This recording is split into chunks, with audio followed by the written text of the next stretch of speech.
started using it and I saw how much it helped my students actually like learn and being able to compare.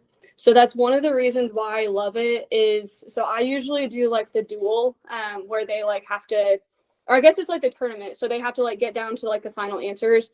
And I really like how they actually have to compare the answers. So they're like reading them and like, why is this one better than the other one? We use it a lot when we are practicing short answer responses for the STAR test. So we use it primarily through that. And then once the kids started to really understand how it worked, we started just doing random questions and they liked using it from there. They love the competition, but also I think in a way, I don't know if they would admit this, but it pulls out the best of them. Kids like being successful. Kids like being their top dog, you know, not just the competition piece, but they like putting their best foot forward. They just don't always do it. They don't always have a reason. I got to see more of what each of the students were able to do instead of like that group work and being able to have that. I mean, it's essentially like a Kahoot to them. Like they're so excited to get in there and to be able to do it. Whenever they got that feedback back, the ones who won really got excited that they won. Even if they didn't say vocally, like I would look at them and they just like, and they'd be all happy. I was like, oh, okay. And the ones who did it then would also be like, oh, I need to fix that. Or, you know, they were getting that authentic feedback where I had the students not just be able to type out their answer, but I told them they could take a picture of it. Like they could take a picture of their exit ticket, just cover the name and then upload that. And some of the feedback was, I can't read your handwriting. And Miss Oliver's been telling you she can't read your handwriting. I'm like, thank you. Now it's coming from someone else, not just me telling him I can't read your handwriting. How do I give feedback if I can't read the handwriting? So the students have started to, like the ones who got that feedback, I'll write slower, you know, and I'll write a little bit more tangible so people can read it. It's like, okay, cool. And it's nice because again, they were getting that peer feedback from each other, not just me.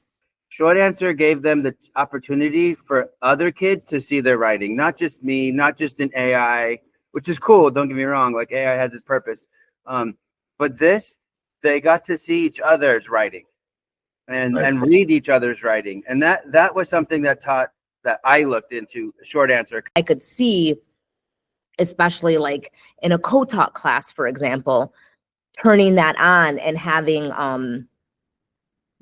made those sentence stems where I'm like, you know, this is an example of blank because, and then like let them fill in the blank and be like, the audience responds to this. And you know what I mean? Like, especially for like a formative one or something like that, or going into the first formative so that they get it. Beforehand, I didn't really have this opportunity before using short answer. It was much more difficult to get them to produce that much depth. And so now I really like that they're more engaged and they're more motivated to produce that sort of product. I feel like I would love to see more on the Discover page. I liked being able to pick out random prompts that had been created. And while I would come up with my own sometimes I could not think of something, and I loved that I could pull something, but it wasn't always very diverse. I feel like when I clicked on 6th grade as the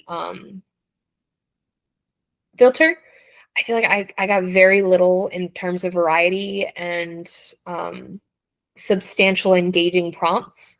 There were a few, but you know, looking over it, I feel like there were a few missed opportunities.